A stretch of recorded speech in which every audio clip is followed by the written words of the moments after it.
உன் தலையெழுத்த மாத்தும். கல்வி மட்டும்தானே உன்னை மனுஷனாக ஆக்கும்.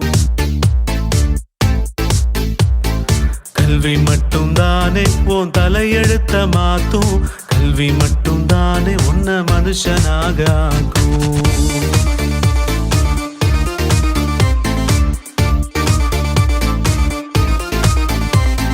கல்வி மட்டும்தானே உன் பகுத்தறிவை வளர்க்கும். கல்வி மட்டும்தானே உன்னை கேள்வி கேட்க வைக்கும். கல்வி மட்டும்தானே ஜாதி மத வெறிய அழிக்கும். கல்வி மட்டும்தானே சமத்துவத்தை காக்கும். கல்வி மட்டும்தானே சமூக நீதி பேசும். கல்வி மட்டும்தானே உன் சூழ்நிலை